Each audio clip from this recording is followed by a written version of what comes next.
옆 사람과 인사하겠습니다. 주님을 닮아갑시다. 우리 중3층에 계신 분들도 같이 따라했으면 좋겠어요. 다시 한번 주님을 닮아갑시다. 여러분 타임머신 아세요? 타임머신이 있어요 없어요? 저는 있었으면 좋겠습니다. 타임 트래블러 해가지고 시간 여행자라는 말을 많이 합니다만은 과거로 돌아가는 일이지 않습니까? 여러분을 과거로 돌아갈 수 있다고 한다면 학창시절 그렇게 보내시겠어요? 여러분 연애를 그렇게 하실 수 있겠어요? 지금도 우리 그 결혼을 후회하는 사람들, 내가 너무 사는 게 너무 힘들다 말하는 사람들이 후회하지 않나 생각을 해보았습니다. 어쩌면 저는 삶의 질에 대한 후회를 해봅니다. 좀 더 내 건강을 위해서 좀 더 노력을 했으면 좋겠다라는 생각을 했으면 좋겠고, 좀 더 일찍 목사가 되었으면 좋겠다라는 생각을 해보았고, 좀 더 큰 학문을 위해서 더 진력했을 텐데 그런 아쉬움도 있었습니다. 좀 더 계획성 있게 성실하게 목회를 했으면 좋겠다라는 생각도 해보았습니다. 너무 분주합니다. 너무 바쁩니다. 어쩌면 저에게는 복음이 주는 그 은혜보다도 그 외적인 모습들, 내가 목사라는 직분에 대한 인식 때문에 교만했던 것은 아닌지, 사람들에 대해서 비판했던 것은 아닌지 생각해 보았습니다. 어쩌면 제 믿음이 아직도 어린아이와 같은 믿음이라는 사실을 인식하면서 성숙을 위해서 좀 더 힘썼으면 하는 그런 아쉬움이 제 안에 있습니다. 우리는 너무나 교회 생활에 익숙합니다. 우리는 어쩌면 이 생활 가운데 만족하고 있고 안주하고 있습니다. 그런데 우리의 믿음은 점점 퇴보하는 것 같은 느낌이 있는 건 왜 그렇습니까? 지금도 마찬가지고 앞으로도 그럴지도 모릅니다. 그런데 여러분 생각을 해보세요. 저는 그런 생각을, 이거 엉뚱한 생각이니까 여러분 하나님의 말씀이라고 생각하지 마시고, 여러분 우리의 몸이 점차로 젊어지는 병이 있어요 없어요? 그 희귀한 병이 있었으면 좋겠죠? 우리가 한 달이 지나면 1년 정도 줄어들고 말이죠. 그 모습으로 돌아가고, 그러면 20대 때에 파릇한 그 모습으로 돌아갈 수 있지 않겠나 그런 생각을 해보았습니다. 그런데 불가능한 일이죠. 그런데 여러분 영적으로는 그게 불가능한 일이 아닙니다. 그게 희귀병이 될 수 없다는 것이죠. 우리가 신앙이 점점 자라면 자랄수록 어린아이와 같은 신앙이 우리 가운데 있어야 하는 겁니다. 오늘 본문에서도 뭐라고 말씀해 주고 있습니까? 젖을 빠는 아이처럼 순전한 상태, 본문은 그 말씀을 하고 있습니다. 지금 베드로 사도는 성숙하기 위해서 갓난아이처럼 신령하고 순전한 젖을 사모하라고 말씀해 주고 있어요. 우리 다 같이 2절을 같이 읽도록 하겠습니다. 2절 시작. 갓난아기들 같이 순전하고 신령한 젖을 사모하라. 이는 그로 말미암아 너희로 구원에 이르도록 자라게 하려 함이라. 아멘. 신령한 젖, 순전한 젖이 무엇일까요? 여기서 신령하다라는 말은 노기토스, 그러니까 노구스의 명사, 그 단어의 형용사적 표현으로 우리가 해석을 하게 되어지면 보통 이것이 말씀이지 않겠나 그렇게 해석하는 학자들이 많이 있습니다. 그래서 영어 성경은 이것을 의역해서 번역하기를 아이들같이 순전하고 신령한 말씀의 젖을 사모하라 라고 그렇게 의역을 하고 있습니다. 여러분 우리 성숙 시리즈에 대해서 지금 말씀을 드리고 있습니다만은 믿음의 성숙을 위해서는 말씀을 사모해야 할 겁니다. 말씀을 사모해야 합니다. 그러면 여러분 도대체 말씀을 사모한다는 것이 무엇이겠습니까? 우리가 주의 말씀을 매일 묵상하고 읽고 부단히 읽는 일에 진력하는 그것, 그럴 수 있습니다. 어쩌면 성경 공부를 열심히 하면 믿음이 자랄 수 있을까? 그럴 수 있습니다. 그러나 도움이 되지만 성경 공부를 많이 한다 손 치더라도, 우리가 주의 말씀을 많이 읽는다 손 치더라도 자동적으로 우리가 믿음이 성숙한 것은 아니다라는 사실을 여러분 기억했으면 좋겠습니다. 저는 주일에 여러분들이 이렇게 앉아있는 모습을 보면 어떤 분들은 찬송을 할 때부터 은혜의 모습이 보여요. 진실로 그 찬양 가운데 내 마음을 쏟아서 간절한 마음으로 찬양하는 모습이 보입니다. 기도할 때도 내가 잠깐 눈을 감는 시간이 아니라 기도자의 기도가 나의 기도가 되도록, 그 기도가 그렇게 응답되어지도록 간절히 기도하는 모습이 여러분 가운데 보입니다.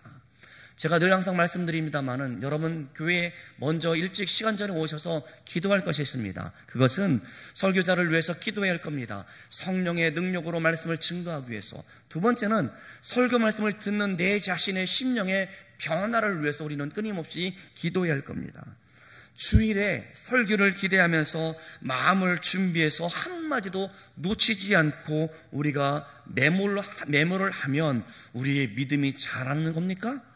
물론 인정합니다.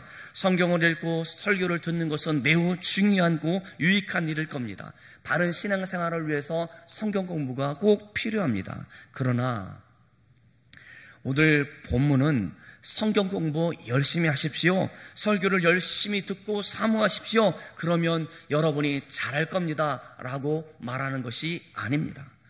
여기에 말씀과 대조하는 것들이 있었습니다. 우리 1절을 같이 읽어볼까요? 1절을 같이 봅시다. 1절 시작. 그러므로 모든 악독과 모든 기만과 외식과 시기와 모든 비방하는 말을 버리고. 그러니까 순전하고 신령한 말씀과 대비해서 어떤 말이 있습니까? 기만하는 말, 악독한 말, 외식하는 말, 비방하는 말, 시기하는 말들이 있다는 것이죠. 그런 말들을 어떻게 하라고요? 버리라 라고 사도 베드로는 그렇게 권면하고 있습니다. 시편 119편 103절에 말씀해 주시기를 하나님의 말씀은 송이꿀보다 더 달달하고 말씀하고 있습니다. 여호와의 율법이라고 했을 때는 아마도 모세의 오경 정도를 말하고 있는 것 같습니다. 이 율법책이 어느 책보다 재미있다고요? 아니요. 내 얘기만 가면 여러분 다 좋으시잖아요. 작심하여 읽지만 성경을 읽기로 마음 먹지만 내기만 오면 복잡하고 어렵고 지루한 부분이지 않습니까? 그런데 그 말씀이 너무나 재밌고 흥미로워서 너무나 좋아서 그 말씀을 읽을 때마다 내 마음의 즐거움이 많다, 그런 말씀을 하고 있는 게 아닙니다. 시편 기자가 말하는 모세의 율법이 재미있다라고 말하고 있는 게 아닙니다. 여러분, 우리가 믿음이 자랐다, 우리가 믿음의 성숙을 이뤘다라고 했을 때 성경이 어떤 드라마보다도 핸드폰보다도 더 유익하다, 내가 핸드폰을 쳐다보는 시간보다 성경을 읽는 시간들이 더 많다라고 말하는 것, 내가 밤새도록 주의 말씀을 사모해서 그 다음날 출근해서 업무에 지장이 있을 정도로 밤새워 말씀을 읽는 것, 그것을 우리는 믿음의 성장이라고 말하고 있는 게 아닙니다. 저는 우리 동산교회 새벽 기도를 정말 좋아합니다. 왜냐하면 말씀을 우리가 통독하고 있지 않아요. 그 말씀을 읽을 때마다 깨닫지 못했던 은혜가 저에게 임할 때마다 너무나 감사해요. 그런데 여러분, 그렇게 시간을 내서 성경을 읽는 것은 목사인 저한테도 힘든 시간입니다. 근데 말입니다, 그렇게 힘든 시간이죠. 그런데 여러분, 영화를 볼 때는 어떻습니까? 저는 기다리는 영화가 있습니다. 마블 시리즈 아시죠? 어벤져스 엔드게임이 있어요. 그게 얼마나 제 아들과 보는 것이 제가 기다려지는 시간들인데, 영화를 볼 때는 여러분 얼마나 시간이 금방 지나갑니까? 성경이 아마도 어쩌면 더 재미있다라고 말하시는 분들도 있을 겁니다. 시편 기자가 말하기를 송이꿀보다 더 달다고 표현한 것은 재미있다라는 말을 하고 있는 것이 아니라 율법을 통해서 우리에게 주신 하나님의 말씀과 하나님의 약속, 언약을 통해서 하나님의 성품과 은혜가 너무나 틀림이 없어서 답니다, 달다라고 그렇게 시편 기자는 표현하고 있는 겁니다. 그래서 그 하나님의 말씀을 붙들고 살고 있기 때문에 내가 낙심하지 않을 뿐만 아니라 하나님께서 말씀하시는 그 말씀에 순종하여 살아가는 것이 나의 행복이고 나의 진정한 기쁨이다 라고 시편 기자는 말을 하고 있는 겁니다.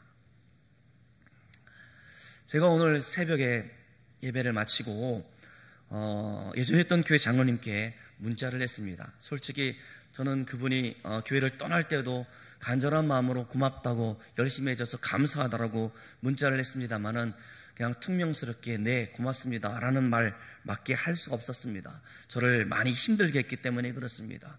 제일 힘들게 했던 것은 중상모략하는 일, 있지도 않는 것을 있는 것처럼 말해서 많은 사람들한테 퍼뜨리는 중상모략은 아주 사악하다라고 저는 그렇게 생각을 합니다. 여러분, 중상모략을 당하거나 욕을 먹으면 갑자기 인생을 잘못 산 것 같은 생각을 할 수 있습니다.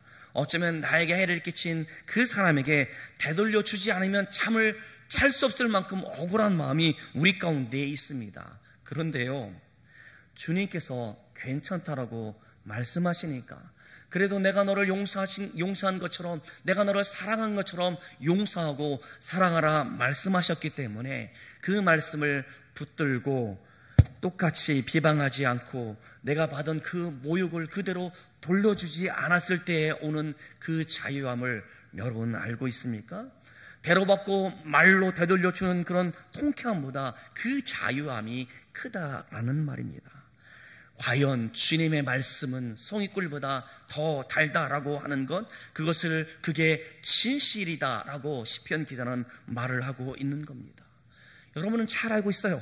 여러분의 눈 한번 질끈 감고 우리가 회개 부정을 일으키면 여러분들 가운데 많은 돈을 얻을 수 있다라고 저는 그렇게 보고 있습니다. 여러분이 사업을 하면서 정직하게 사업하는 것은 미련한 것이라고 세상은 말할 수 있을 겁니다. 그럼에도 불구하고 나는 하나님 앞에 살아가는 사람, 존존 없이 코람대회의 마음을 가지고 살아가는 사람들이기 때문에, 하나님의 말씀을 붙잡고 살아가는 사람이기 때문에 내가 그렇게 하지 않고 정직함으로 순전함으로 행하였더니 그로 인하여 내 안에 있는 하나님이 주시는 평강의 마음, 하나님이 주시는 자유의 마음이 나를 행복하게 한다라는 고백이 여러분 가운데 있어야 할 겁니다. 내가 거짓으로 하는 것이 아니라 하나님의 주신 정직과 성실을 따라 살아가는 것이 나의 행복이다 말할 수 있는 저와 여러분들 되어지길 주님의 이름으로 축원합니다. 그래서 여호와의 말씀이 송이꿀보다 달다라고 말하고 있는 것이지, 말씀을 많이 읽고 성경 공부를 하면 너무 재미있다라고 말하고 있는 것이 아니다라는 겁니다. 오히려 오늘 본문의 말씀은 뭐라고 말씀해 주고 있습니까? 신령한 젖을 살모하는 삶이 어떠한 삶일까에 대해서 가르쳐 주고 있습니다. 보여줄 뿐만 아니라 우리의 믿음이 어떻게 하면 자라갈 수 있을까, 그 방법에 대해서 말씀해 주고 있습니다. 저는 많이 자란 것이 아니라 오히려 퇴보했다라는 그런 생각이 듭니다. 전보다 성경을 덜 보기 때문도 아니고, 내가 사역에 전보다 더 열심히 없기 때문도 아닙니다.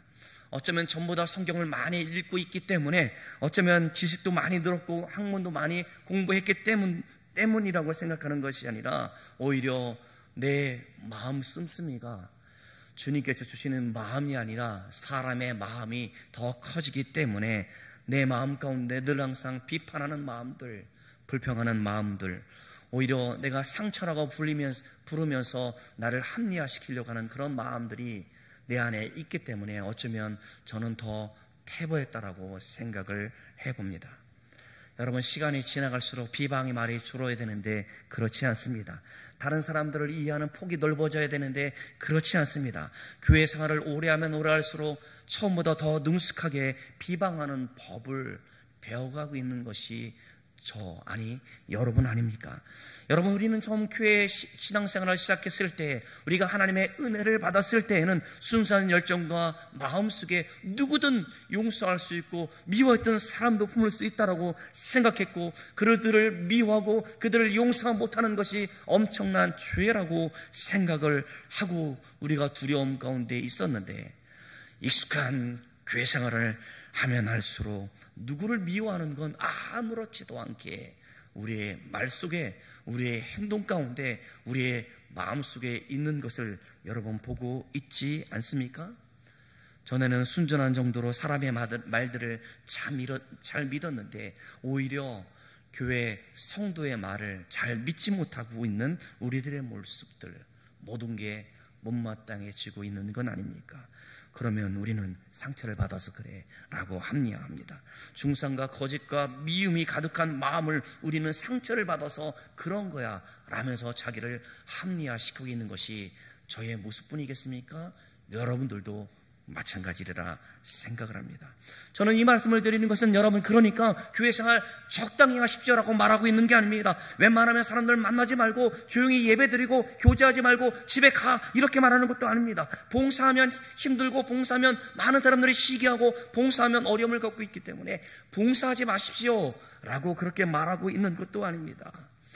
얼마나 교회 생활을 열심히 하든지 간에 그것이 자동적으로 믿음을 자라게 하는 것이 아닌 것만큼 우리 모두 다 믿음의 성장에 대해서 관심을 가져야 된다라고 지금 말씀드리고 있는 겁니다.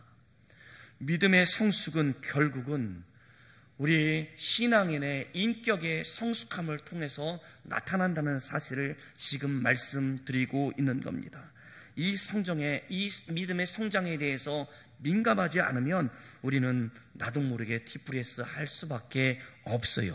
가라앉고 아무런 생각 없이 영적으로 민감하지 않고 그렇게 내 마음대로 살아갈 수밖에 없다라는 말입니다. 예수를 믿는 사람들이 처음 예수를 만났을 때 그 감격, 저나 여러분들 가운데 다 있을 겁니다. 그런데 시간이 지나면서 예수님의 마음을 품고 살아가는 우리들 가운데 많은 사람들을 예수님의 마음으로 대해야 될 터인데 오래 시간이 지날수록 따뜻한 마음이 사라지고 있는 건 아닙니까? 남을 헐뜯는 말도 이제는 능숙하게 교묘하게 잘하고 있는 우리들의 모습이 보입니다. 미움과 원망이 가득한 말과 행동이 그 삶 가운데 나타나지 않도록 우리는 주변의 환경이나 여건이나 돌아보지 않고 하나님의 약속의 말씀을 붙들고 살면서 그렇게 사는 것이 믿음의 성장이다라고 베드로 사도는 우리들 가운데 권면해 주고 있습니다. 이건 마치 성숙한 신앙생활을 소유할 때에 비로소 구원을 이룰 수 있다는 말과 같습니다. 그러니까 오늘 3절에 나와 있는 말씀처럼 주의 인자하심을 맛보았으면 그리하라라고 말씀해 주고 있기 때문에 그렇습니다. 우리 다 같이 3절을 같이 읽어보도록 하겠습니다. 3절 시작.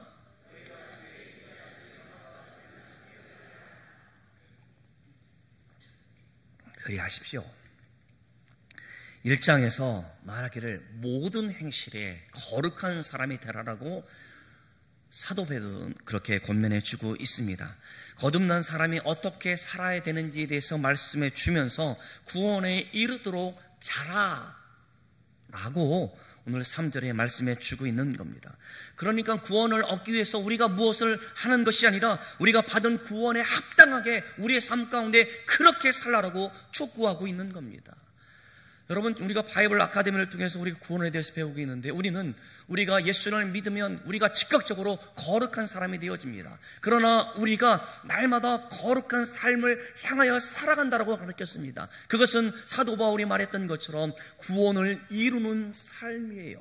그러니까 주님이 오실 그때까지, 재림하실 그때까지 우리는 거룩한 삶을 향하여 나아가는 사람들이란 말입니다. 그러니 오늘 본문에서도 구원받은 우리가 합당하게 그렇게 살라라고 촉구하고 있는 겁니다. 여러분께 질문하고 싶습니다. 여러분, 예수 믿는 근본적인 목적이 무엇입니까? 여러분, 교회 나와서 우리가 은혜를 받았다라고 말하고 있고 이렇게 예배 드리고 있는 근본적인 목적이 무엇입니까? 단순히 우리가 천국 가는 게 목적이라고 한다면 여러분 다 죽으셔야 됩니다. 지금 죽어서 천국 가는 것이 여러분의 목적이라고 한다면 그렇게 해야 된다는 겁니다. 그런데 우리 신앙생활의 궁극적인 목적이 그게 아니에요. 우리의 삶 가운데 이런 모습이든 저런 모습이든 간에 나의 삶의 주인은 우리 하나님이시고 나의 삶의 왕이신 주님을 온전히 따르는 삶, 그를 높이는 삶이 우리의 삶의 목적이란 말입니다. 그러면 구원을 받은 후에 합당하게 구원을 받은 사람으로서 우리가 자라가야 하는 것은 마땅해야 될 일입니다. 그게 구원의 과정일 겁니다. 우리가 주님이 다시 오실 때까지 그렇게 살아가야 하는 것이 우리 성도의 모습인 겁니다. 구원은 보장된 것이고 구원은 확실한 것이어서 우리가 예수를 믿으면 우리가 구원받았다라고 과거적으로 말할 수 있는 것이 분명한 것입니다. 그러나 우리의 구원이 완성되어지는 것은 우리의 구원이 완성되어지는 것은 우리 주님께서 재림하실 때라는 겁니다. 그리고 우리의 몸이 부활할 때 우리의 영혼이 구원받았을 뿐만 아니라 우리의 몸도 신령한 몸으로, 영화로운 몸으로 변화되어질 그때가 우리 구원의 완성이란 말입니다. 그러니까 우리가 이 땅에 사는 동안에도 우리는 구원받은 성도로서 구원을 이루는 삶, 완성해 가는 삶, 오늘 말씀처럼 그리하라, 너희가 주의 인자하심을 맛보았으면 그렇게 살아라라고 말씀해 주고 있으니 우리가 그렇게 살아야 되지 않겠습니까? 사랑하는 성도 여러분, 우리는 구원받은 성도로서 완숙하게 성장해가는 모습이 어떤 것인지에 대해서 고민해야 합니다. 베드로 사도는 자라가라 말하면서 특별히 신령한 젖인 말씀을 의미한다고 한다면 신령한 젖인 하나님의 말씀을 사모하라, 사모하면서 다른 말들에 대해서는 하지 말라, 버리라라고 경고하고 있는 겁니다.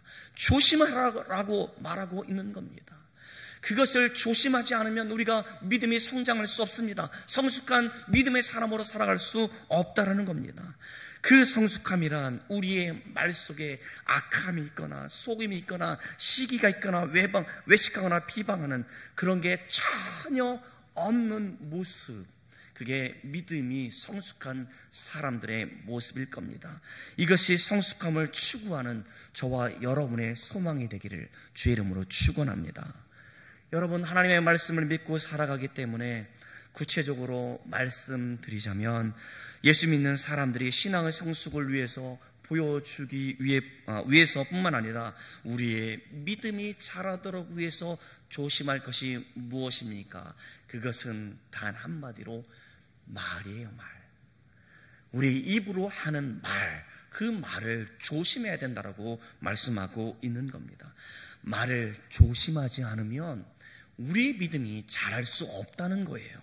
우리가 부정한 말을 하거나 속이는 말을 하거나 중상의 말을 하거나 미움이 섞인 말들을 하면 우리가 영적으로 민감해서 우리가 하나님의 말씀을 따르고자 하는 마음들이 사라진다는 겁니다. 내가 진실로 하나님의 말씀을 의지하여 하나님의 뜻대로 살고자 하는 그런 영적인 민감함이 있으면 그런 말들을 다 버릴 텐데, 우리가 쉽게 내뱉는 말들을 사람을 아프게 하고 상처를 주고 사람들 가운데 기쁘게 쓰게 하는 그런 말들이 우리 가운데 있다라고 한다면 우리는 자라지 않는다라고 사도 바울이 말씀해 주고 있어요. 그래서 우리가 소망하는 것이 말에 있어서 어쩌면 성숙함이겠다 싶습니다. 여러분, 이제 우리는 기도하는 것이 익숙한 사람입니다. 새벽에도 기도를 할 수 있고 시간마다 기도할 수 있는 사람들입니다. 그런데 불평하는 말, 부정적인 말을 조금 더 많이 하는 것 같아요. 많은 사람들이 저를 기억할 때 짜증을 잘 내는 목사님이었어, 온유하지 못한 목사님이라고 생각을 한다면 제 믿음은 자라지 않는 것일 겁니다.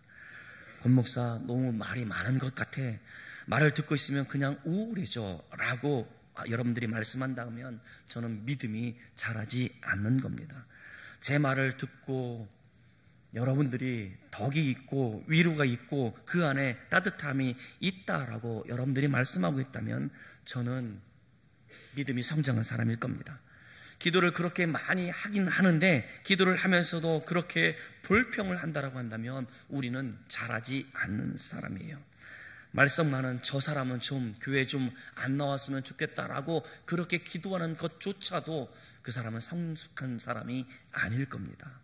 여러분, 바라기는 영적으로 여러분의 삶의 모습을 민감하게 돌아볼 수 있었으면 좋겠습니다. 여러분이 정말 은혜가 없을 때가 언제입니까? 여러분의 말로 인해서 불평의 마음들, 악독한 말들, 시기의 마음들, 다른 사람들을 떨어뜨리는 그런 말들을 하고 있다고 한다면 여러분 지금 심각한 위기 가운데 있다는 사실을 깨달았으면 좋겠습니다. 여러분, 이 말 가볍게 여기지 마십시오.